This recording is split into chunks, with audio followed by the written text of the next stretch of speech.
श्री धर्मराज उपाध्याय जी जो यहाँ के पुलिस इंस्पेक्टर हैं, वो कभी भी कब से हम लोग की कविताएं सुन भी रहे हैं। मतलब आज आपको विश्वास हो गया कि पुलिस कविता सुनती भी क्या है। एक पर तालियां नहीं बजनी चाहिए आपको। मतलब पुलिस भी कविता सुनती है, जो किसी का नहीं सुनती है वो कवि का सुनती है। और कवि हैं, पुलिस के पदाधिकारी हैं और कवि हैं। पुलिस के लोग जहां भी रहते हैं, हम लोग पुलिस की बहुत इज्जत करते हैं। करते क्या हम तो कर नहीं है, लेकिन शास्त्रों में लिखा गया है कि यत्र नार्यस्तु पूज्यन्ते रमन्ते तत्र देवता। जहां स्त्रियों की पूजा होती है वहां देवता वास करते हैं। यही समझ के हम लोग पुलिस की इज्जत करते हैं। अब आप सोच रहे होंगे, आप तो ताली बजा दिए कि जहां स्त्रियों की पूजा होती है वहां हम लोग पुलिस की इज्जत करते हैं। तो मतलब पुलिस को हमने स्त्रीलिंग कहा। इंस्पेक्टर साहब, पुलिस को हमने स्त्रीलिंग नहीं कहा। ये हिंदी व्याकरण कहता है कि पुलिस आती है, पुलिस जाती है, पुलिस जांच करती है। पुलिस जो रिपोर्ट लिखती है, रिपोर्ट स्त्रीलिंग। पुलिस चौकी स्त्रीलिंग, कोतवाली स्त्रीलिंग। कुछ लोग शिकायत करते हैं कि फला जगह घटना के बहुत देर के बाद पुलिस पहुंची। मैं उनको समझाता हूं कि महिलाएं हैं, मेकअप में थोड़ा टाइम लगता ही है। क्या बात बाबा। श्री धर्मदेव उपाध्याय जी, मैं उनको आमंत्रित करता हूं, एक बार जोरदार तालियों के साथ। हास्य के कवि हैं, उनको आपको। न तो ये हिंदुवानी है, न तो ये हिंदुवानी है, नहीं ये मुसलमानी है। न तो ये हिंदुवानी है, नहीं ये मुसलमानी है, मगर ईमान सच कहता हूँ मेरा खानदानी है। बराबर है मेरी नजरों में अशफाक और बिस्मिल, हर एक कतरा लहू का मेरे बस हिंदुस्तानी है। बस जैसे बजाए वैसे बजा दियो, सब संभाल देगा, परेशान न हो तुम लोग। और हम तो खामोशी के साथ बैठे रहे, पता नहीं क्या बताएंगे, स्त्रीलिंग बताएंगे, पता नहीं क्या बताएंगे। जितना कुछ हमारा है सब स्त्रीलिंग बताएंगे, सब कुछ स्त्रीलिंग बताएंगे। हम केवल एक चीज बतावा चाहते कि हमारे पास एक डंडा है, उसका लिंग ही बताए दे बस। और दादा बनारस की धरती प्रणाम करे थे, प्रणाम करे थे बाबा भोलेनाथ का, प्रणाम करे थे आप सबके उपस्थिति का। दादा साण दादा प्रणाम करे थे, और जो भी वरिष्ठ लोग बैठे हैं सबका प्रणाम करे थे। और हम कहा जाए थे कि जैसे दादा हमका उठाए नहीं है, हम तो खामोश बैठे रहे। तो भगवान से प्रार्थना करे थे, भोलेनाथ से प्रार्थना करे थे कि जैसे दादा हमका उठाए नहीं है, ऐसे भगवान तुम इनका उठाओ। जैसे उठाए ना ऐसे इनका उठाओ। तो चलो एक और सुनाई थी, फिर हंसाई कि कायम जहां में अजल का निशान रहेगा, कायम जहां में अजल का निशान रहेगा, दिल में हमारे प्यार और ईमान रहेगा। अमेरिका चीन दुनिया में रहे ना रहे, कायम हमेशा अहले हिंदुस्तान रहेगा। केवल दो शेर जाने सुनाई दो जाने हम सुनाए चुके हैं। और अच्छा तो लो ऐसा बताओ ना, लड़कियन माँ बड़ी घबराहट रहा थे, लड़कियन माँ बड़ी घबराहट रहा थे कि कक्षा 10 की परीक्षा ले कक्षा 10 के लड़के बहुत परेशान रहते हैं, कैसे पास होंगे कैसे पास होंगे। तो हम लड़कियों से बतावा चाहते हैं कक्षा 10 की परीक्षा में घबराए जैसा कुछ नहीं है, बहुत आसान परीक्षा है। हम खुद 10 बार दिए हैं।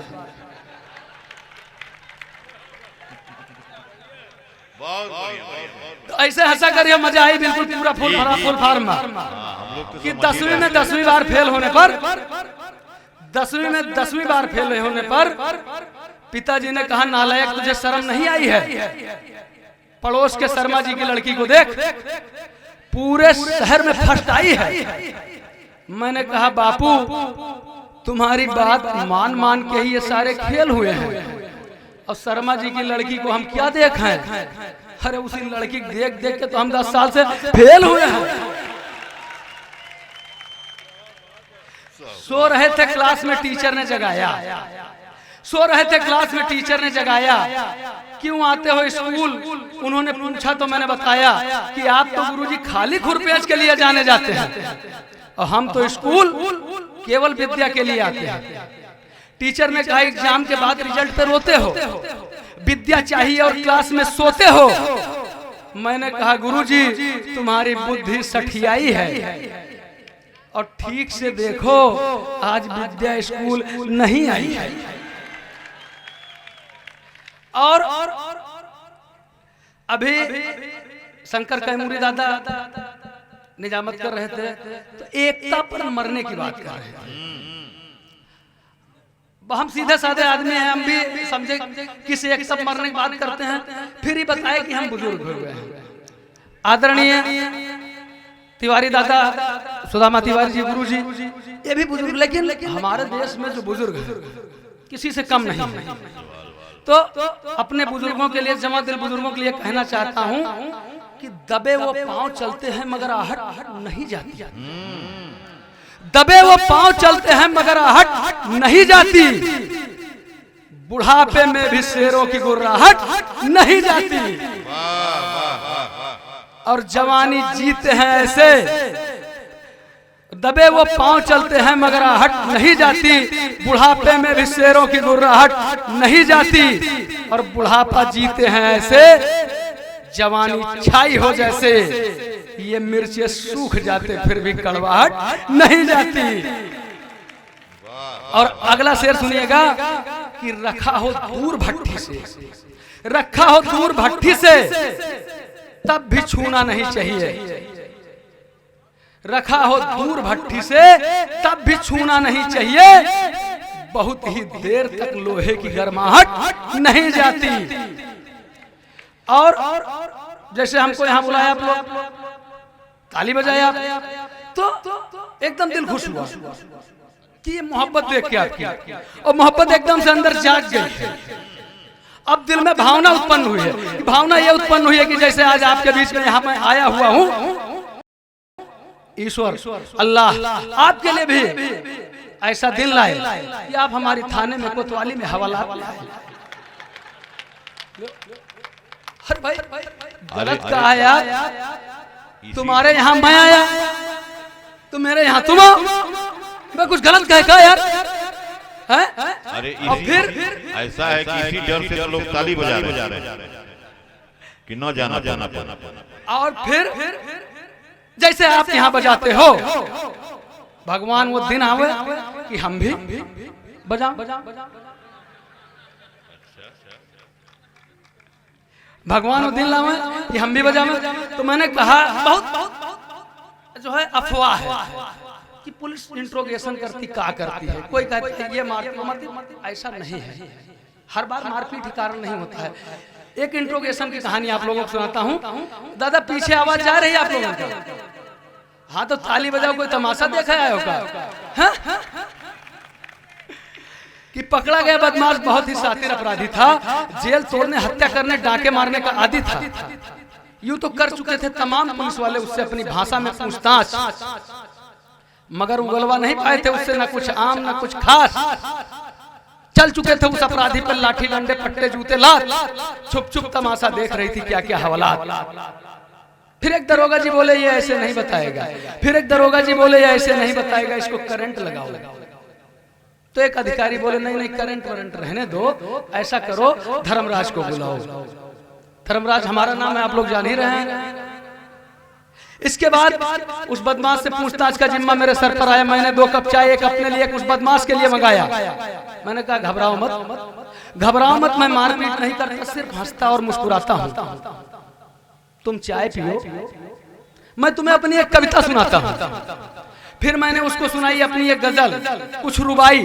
सुनते सुनते उस बेचारे की आंखें भर आई थी। ठंडक था जनवरी का महीना, 1 घंटे में हो गया पसीना पसीना। और हाथ जोड़कर मुझसे बोला कि गुरुजी आपके सामने मेरा तजुर्बा बहुत ही कच्चा है और आपकी कविता सुनूं? अरे उससे तो उधर लाज जूता खा लूं वही अच्छा है। मैं कड़क कर बोला कि अगर तुम नहीं बताएगा तो तुझे और कविता सुनाऊंगा। वो हाथ जोड़कर बोला, माई बाप मेरे भी बाल बच्चे हैं, मैं सब कुछ बताऊंगा। बता दिया उसने। फिर मुझे सब कुछ बात में मारपीट नहीं करता हूं, मैं सिर्फ कविता सुनाता हूं हवाला। आगे की बात फिर कभी बताऊंगा। और तालियां बजाइए ना, ऐसे सारी रात कविता सुनाऊंगा। रामलीला भी हो जाए। गजब हो गया, पिछली रात में एक कैदी मर गया थाने की हवालात में। गजब हो गया, पिछली रात में एक कैदी मर गया थाने की हवालात में। मुसीबत भारी क्या क्या बताएं। जांच करने कप्तान साहब थाने पर आए। उन्होंने पूछा क्या इसे किसी ने पीटा था या करंट लगाया था? सिपाहियों ने कहा नहीं साहब, न तो किसी ने पीटा था न करंट ही लगाया था, मगर इसे कोतवाल साहब ने सारी रात अपनी कविता सुनाई। हमारी ड्यूटी में कोई नहीं लोप है। मर गया कैदी, ये इनकी कविता का प्रकोप है। कप्तान साहब ने कहा तुम्हें फांसी का दंड मिलेगा। बहुत सुनाते हो कविता, सबका मजा एक साथ मिलेगा। मैंने कहा हुजूर, मैं मरने के पहले अपने अंतिम इच्छा वाले अधिकार को भुनाना चाहता हूँ। मैं अपने अंतिम इच्छा वाले अधिकार को भुनाना चाहता हूँ। और मेरे हुजूर बुरा न माने तो आज रात यही कविता मैं आपको सुनाना चाहता हूँ। मेरी बातें सुनकर वो बोले कि मुझे तेरी बातों में एक नया जोश नजर आता है। और कविता रहने दे पगले, है तू तो मुझे निर्दोष नजर आता है। चलिए एक जैसे रामलीला आप लोग कराते हैं, सब सम्मेलन आप लोग कराते हैं, तो ऐसा नहीं है कि ये आप ही लोग कराते हैं। थाने में हम लोग भी कब सम्मेलन कराते हैं। तो जो कब सम्मेलन कराया हमने, उसमें क्या हुआ, फिर रामलीला कराया उसमें क्या हुआ, मैं बताता हूँ आपको। एक्चुअल में पिछले दशहरा टाइम में लोगों ने, जनता ने डिमांड कर दी कि मतलब थाने में रामलीला होनी चाहिए, कब सम्मेलन होना चाहिए। हमने जिससे बात किया, कोई कभी यहाँ त्याग तपस्या की बात करते हैं, लेकिन ये पेमेंट में कोई रियायत नहीं करते हैं। आप लोग जानते करते हैं नहीं करते हैं? नहीं करते हैं। तो किसी ने 10,000, किसी ने 15,000, जिसने जो मांगा दिया गया, तय किया गया कि आ जाओ दिया जाएगा। 10-12 कवि आ गए, जो है शायर आ गए। रात भर धुआंधार सम्मेलन थाने में होता रहा। सवेरा हुआ, जब ये लोग चलने लगे तो इनका जो भी पेमेंट होता था 10,000, 15,000 सबका दे दिया गया। बहुत खुश हुए, जय जयकार करते हुए चलने लगे। वाह भाई कोतवाल साहब, वाह भाई कोतवाल साहब, बहुत अच्छा रहा। चलने लगे, कहें बहुत अच्छा, जो पुलिस बदनाम है कि मतलब पैसा वैसा नहीं देती है, ऐसा कुछ भी नहीं है, आप बड़े अच्छे। हमने कहा नहीं कोई बात नहीं भैया, पैसा क्यों नहीं देंगे हम। ये चलने लगे, जब ये निकल लिए थोड़ा सा, तो आगे चौराहे पर भी हमने चेकिंग लगवा दिया। हमने चेकिंग लगवा दिया। जिसके पास जो कागज नहीं था उस कागज में फंसने लगे, चालान में फंसने लगे, महंगे चालान होने लगे। तो फिर इन्होंने जो हमसे लिया था 10,000, 15,000, 5,000, इन्होंने धीरे धीरे करके हमको, अरे समझो तो पीछे भी ताली मारो भाई, धीरे धीरे वापस कर दिया। ये दमदार बनारसी बहुत होशियार है। इन्होंने कहा हमसे कि भैया बाकी तो सब ठीक है, छोटे भाई हैं हमारे, कहा बाकी तो ठीक है, जब लेकिन पैसा वापस ही लेना था तो मालिक आप दिए का है। हम कहें कवि जी बात सुनो हमारी, जो हम दिए थे ना वो हमारा फर्ज था, वो हमारा फर्ज था, और जो हम लिए हैं ना ये हमारा धंधा है। चलिए कि मैंने अपना पैर खुद कुल्हाड़ी पर चलाया था, मैंने अपना पैर खुद कुल्हाड़ी पर चलाया था। इस बार थाने पर मैंने रामलीला कराया था। कलाकारों के लिए मैंने भानुमति का कुंबा जोड़ा था, कहीं कहीं का रोड़ा था। मेरी धर्म पत्नी जी कैकेयी और मैं राजा दशरथ बना था। एक तो राजा और दूसरे कोतवाल, इसलिए बेवजह अकड़ा और तना था। रामलीला शुरू हो उससे पहले मेरी धर्म पत्नी जी अपना नाटक मचाने लगी, और मेरी दो और पत्नी बनने आई महिला कलाकारों को बेलन मार मार के भगाने लगी। बोली कि ऐसे सपने तुम्हें संजोने नहीं दूंगी, भले ही नाटक है मगर जीते जी किसी और की होने नहीं दूंगी। उन बेचारियों को बचाने को हम भी अड़ गए। 10-20 बेलन तो हमको बेवजह पड़ गए। थाने की महिला कांस्टेबल जो बनी थी सीता, उन्होंने राम बने सिपाही का दिल कुछ इस तरह से जीता कि तुम मुझे सोने के हिरन उरन में मत उलझाओ, तुम मुझे सोने के हिरन उरन में मत उलझाओ, और दिलवा सकते हो तो इस दशरथ बने कोतवाल से मुझे 7 दिन की छुट्टी दिलवाओ। इस बार की रामलीला में मेरा सब कुछ बंटा धार हो गया, क्योंकि संजीवनी बूटी लेने गया, हनुमान बना कैदी, बीच रास्ते से ही फरार हो गया। अच्छा पहुंच गया, पीछे भी पहुंचा। एक बार इनके लिए भाई ताली बजाए, तो पीछे बता रहे पहुंच गया है। मैं कविता पढ़ने के लिए मंच पर क्यों आया, इसका वजह है, और अंतिम रचना आपको सुनाता हूं। इसकी वजह यह है कि कोई भी योजना सरकार की आई, खास करके पुलिस के लिए, तो हमारे जो कवि भाई हैं इन्होंने अच्छा नहीं कहा। जब 100 नंबर आई और जनता ने कहा कि नई नई गाड़ियां आ गई हैं और 100 नंबर लगाओ, तो तुरंत पुलिस आ जाती है 10-15 मिनट में। तो यही बिहारी लाल नंबर ये पीछे बैठे हैं, ये कहे हाँ और 100 रुपया दे दो, तो फिर चली जाती है। और फिर जब एंटी रोमियो आए तो ये कहने लगे कि जिनकी अपनी हो नहीं रही है वो दूसरे को होने नहीं देंगे। तो ऐसा नहीं है भाई, ये 112 नंबर जो 100 नंबर है, ये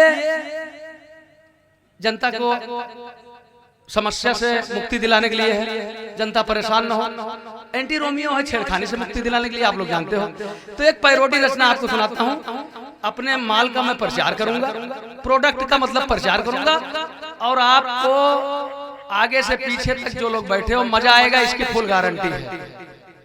लेकिन मजा तभी आएगा जब एडवांस पेमेंट, एक बार ताली बजाओ हम शुरू करें। इसी में माल प्रोडक्ट प्रोडक्ट, अरे तो माल मतलब इतने बड़े बड़े माल है, उनका नहीं रोका था जो बना देते हैं। हम कह दिए माल तो बड़ा होगा। तो छेड़खानी से पीड़ित एक ननद है, वो अपनी भौजाई से कहती, बड़ी मस्तिष्क साथ सुनिएगा, वो पीड़ित है, छेड़खानी उसके साथ लोग करते, तो वो अपनी भौजाई से क्या कहती है कि आवत जावत राह में छेड़े इलाका केर पाजी, आवत जावत राह में छेड़े इलाका केर पाजी, ए फौजी 100 नंबर लागी कि ना लागी। हल्ला में ताली बजाओ भाई, हल्ला थोड़े काम चलता है। हाँ कि देखी देखी गाना गावे रोके खड़े राहबा, सबक सिखावे कोई इनका यही चाहबा, और लात के भूखे हैं सही चारे, लाते से हुए हैं राजी, ए भौजी 100 नंबर लागी कि ना लागी। हाँ अब बदल गया, लेकिन जब लिखा रहा था 100 नंबर रहा भैया। और तुम्हारी की फटी जींस टी शर्ट पहनकर घूम रहे लौंडे जो है एक हाइक परी ना, कि फटी जींस टी शर्ट पहन के घूम रहे, और नशा इश्क का लगा, नशा इश्क का लगा, नशे में झूम रहे, और काल वीडियो पर करते हैं लैला से। का सही है, काल वीडियो पर करते हैं लैला से, और मोबाइल रात रात भर चूम रहे। और देखा जो तुझे कैसे दिल ये बेकरार न, काम की चीज नोट कर लो, ये हंसाए गवाए चले नहीं, लेकिन काम की चीज कि देखा जो तुझे कैसे दिल ये बेकरार न हो, और गैर मुमकिन है तुझे देखूं और प्यार न हो। तो घूम गाड़ी चारों ओर तनिक नहीं देर बा, लुच्चा लफंगा केरी अब नहीं खैर बा, आई गए एक फोन पे हमरे देखा दरोगा जी, ए दरोगा जी, अरे गुंडा भागी कि ना भागी, अरे अरे अरे आई गई पुलिस देखो बदल गया मैच रे,